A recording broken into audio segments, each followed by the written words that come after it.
neste momento, Deus, através desta emissora, leva até você mais um programa de fé, com hinos, orações e uma palavra poderosa a seu favor. Fé para vencer o mundo.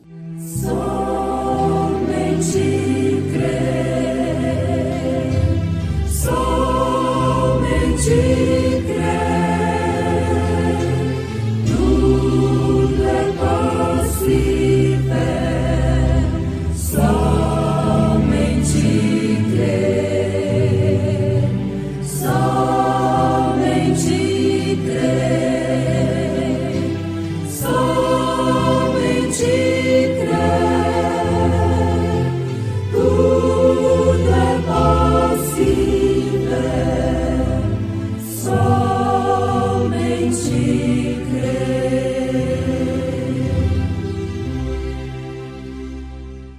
E foi Jesus com eles. Mas quando já estava perto da casa, enviou-lhe o centurião uns amigos, dizendo-lhe: Senhor, não te incomodes, porque não sou digno de que entres debaixo do meu telhado.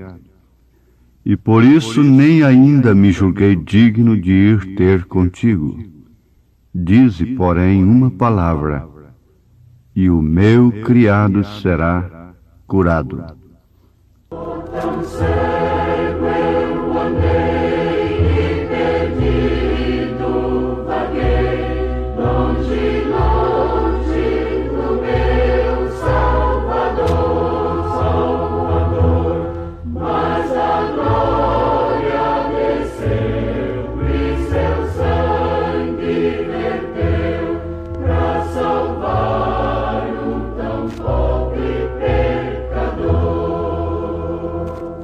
As substâncias divinas são contidas na palavra de Deus. Meu pecado castigado em Jesus, foi ali pela fé que meus olhos abriram, agora me alegro em sua luz.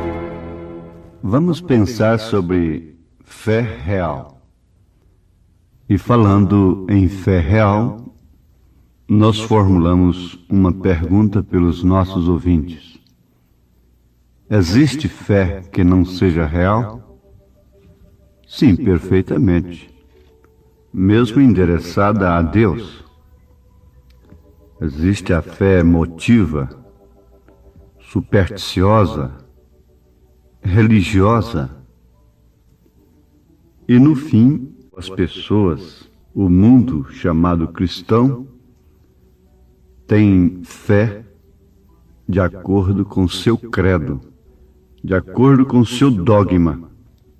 Paulo distinguiu a fé real, dizendo a mesma fé. Isto na carta aos Efésios, capítulo 4, ele afirma que temos um só Senhor, um só batismo, uma só fé. Isto quer dizer no sentido de sua qualidade. Jesus Cristo disse que aquele que tiver fé como grão de mostarda transportará montanhas. Não propriamente em relação ao tamanho, mas sim à qualidade da semente da mostarda, que ela não se mistura, ela não pode ser enxertada.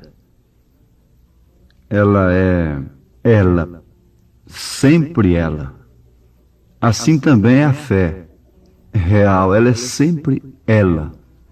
Paulo chegou ao ponto de dizer: a vida que vivo agora, vivo-a na fé do Filho de Deus.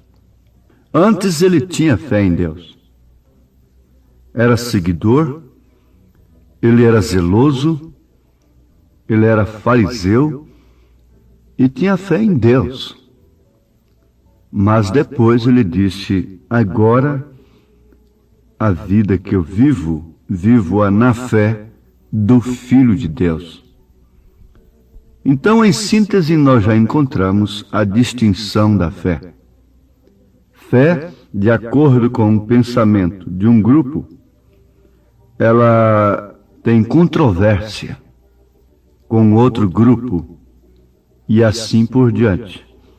Mas o que acontece é o seguinte, que entre todas que se divergem, é claro que a fé real se diverge e se distingue de todas as demais. Isto quer dizer que há uma doutrina real, há um caminho real, há um pensamento real. Esse é dos apóstolos, esse é dos profetas. Há um batismo real, há uma unicidade, uma divindade real, verdadeira. É o Pai no Filho, para que quem tiver o Filho ter também o Pai, e quem tiver o Pai ter também o Filho. Para que, através desta fé, conheçamos o Filho que estava no seio do Pai, que é invisível. Então, esta fé se distingue, é claro, e diverge de todas as demais, que se divergem entre si. Todos os pontos religiosos se divergem e há controvérsias. Então, eles estão tratando de fazer uma união que não passa de uma coxa de retalhos. Mas a fé verdadeira, a fé real, permanece sendo um ponto ligando ao outro. É um ponto de cá ligando ao outro ponto de lá. Então são dois pontos. Um que parte do seu âmago, isto é como o tamanho de uma unha, não é grande coisa, não é grande aparência, não é muita emoção, não é sugestão, não é superstição, não é você fazer força e dizer que tem. Não, uma ovelha não tem que fazer força para produzir lã. Então este é um ponto de cá, e o outro é o ponto de lá.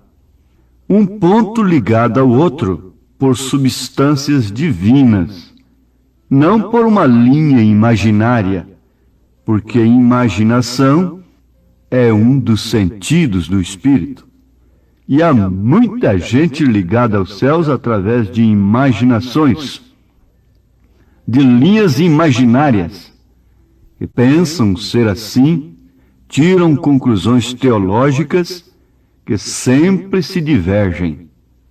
Cada profundo estudioso está divergindo um do outro, todos eles.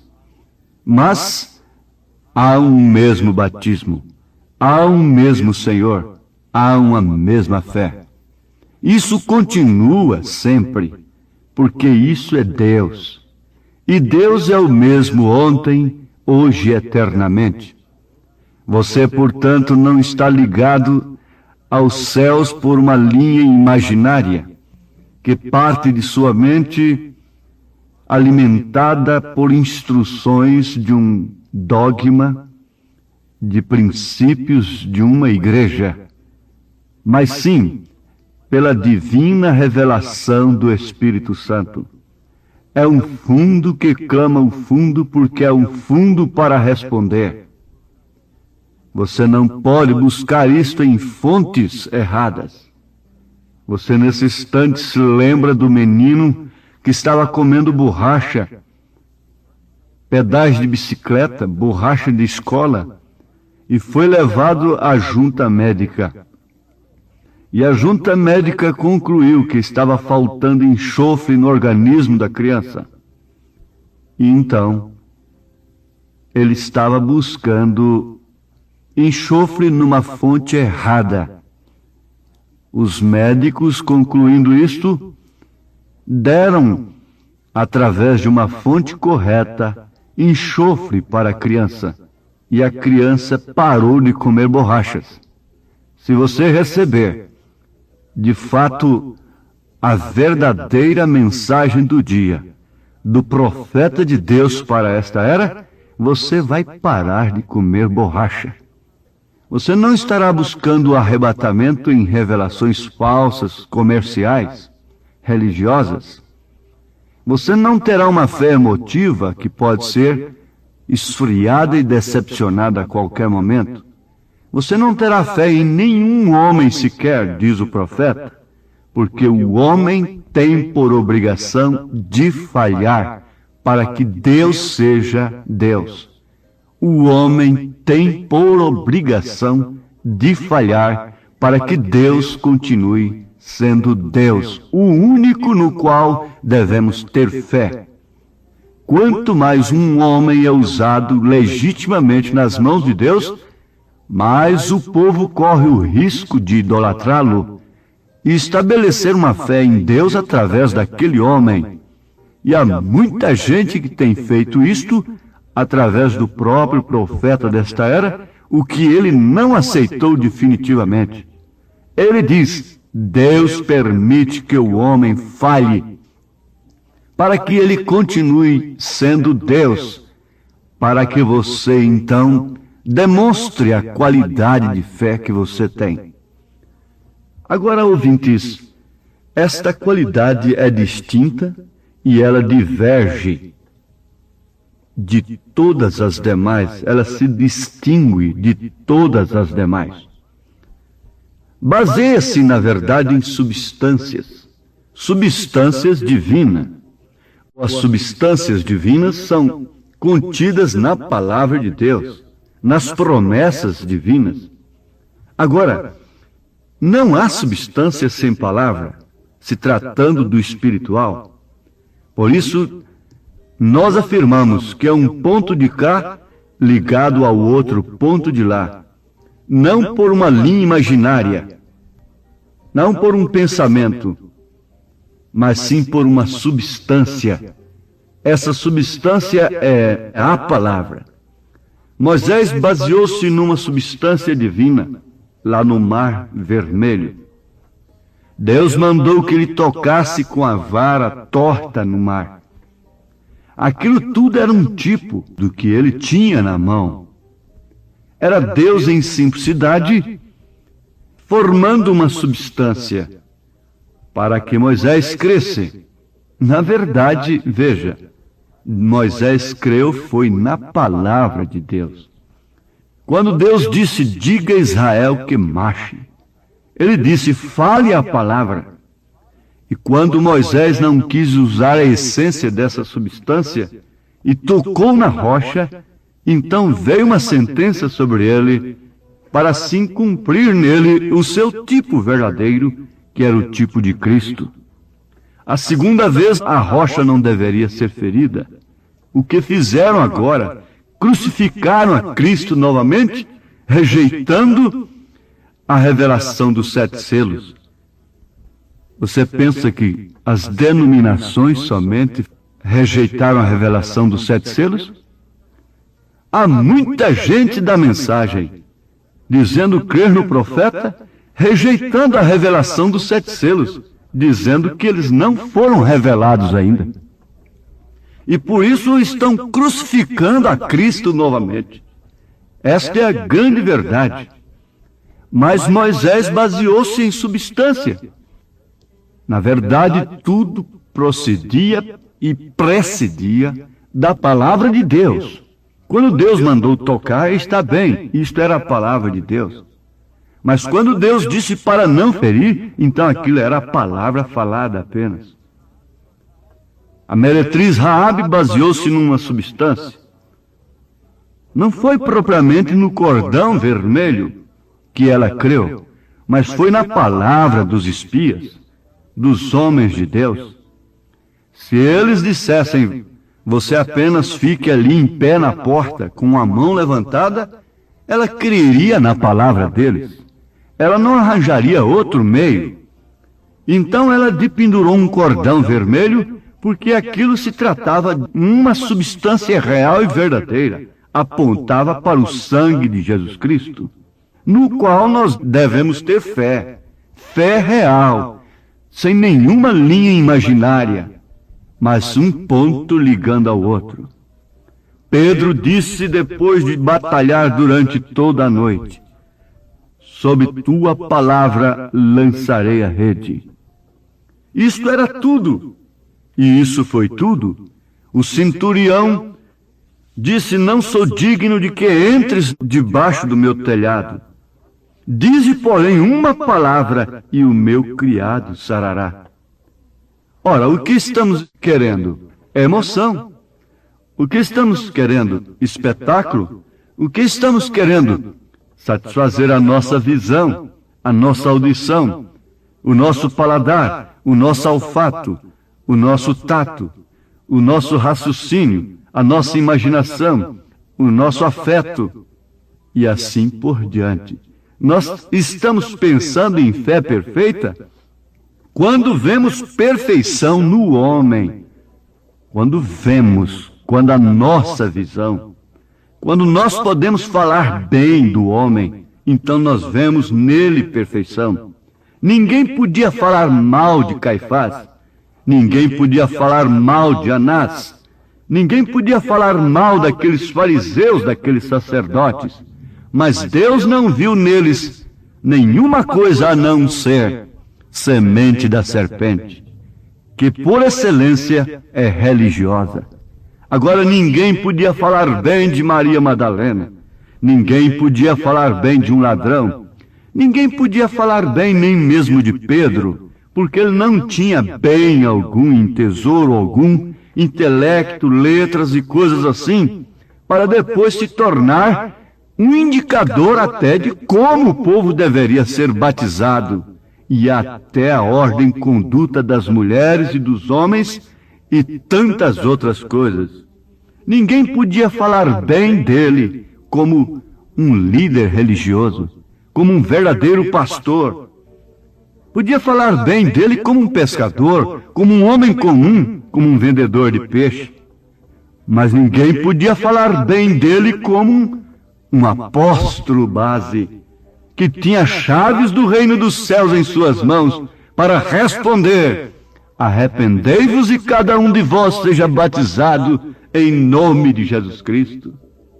Agora ele tinha este ponto, ligado ao outro, que mesmo que se ele viesse a negar escandalosamente o seu mestre, ele não iria para a forca, ele não partiria para o suicídio, o que fez Judas. Judas não prometeu morrer no lugar de Jesus, como Pedro fez, mas ele não tinha esse ponto de cá ligado ao ponto de lá. Pedro fez pior. Pedro negou escandalosamente depois de dizer que morreria em seu lugar. Mas ele tinha um ponto de cá ligado ao ponto de lá. Isto é a fé real. Isto era um penhor. Isto é o que explicaria, de fato, a sua predestinação. Agora, ele creu naquele que fez a promessa de estar com ele, de estar conosco, e não somente conosco, mas em nós, porque Deus, Pai, é sobre nós, Filho é conosco, Espírito Santo é nós, e como ele sendo o mesmo ontem, hoje, eternamente, ele é poderoso para sustentar esses dois pontos, porque um é você e o outro é ele.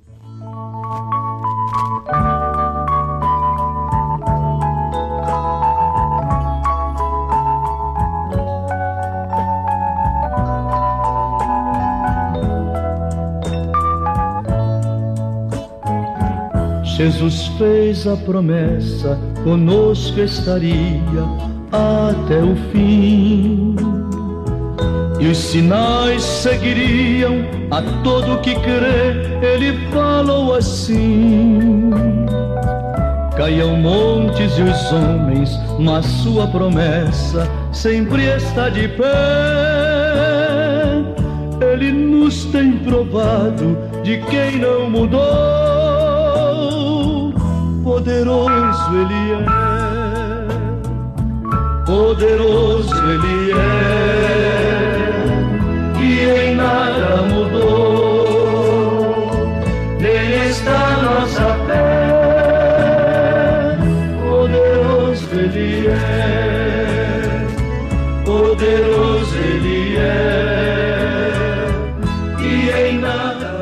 Então você é um ponto ligado ao outro, através de substâncias reais, através da palavra, através do Espírito Santo, e não de uma linha imaginária.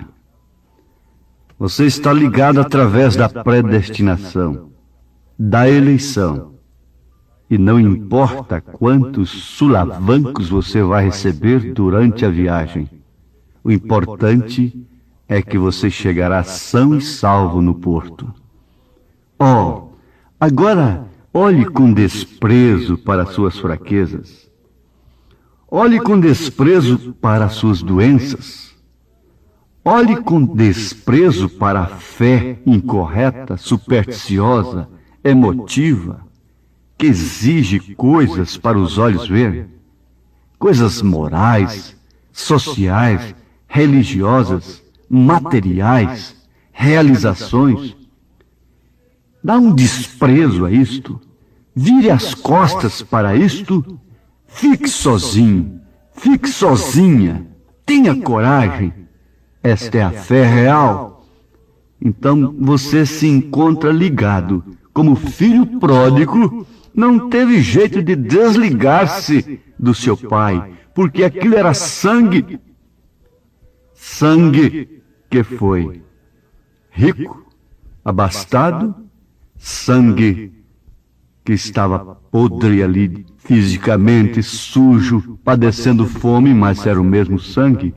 Maltrapilho, era o mesmo sangue.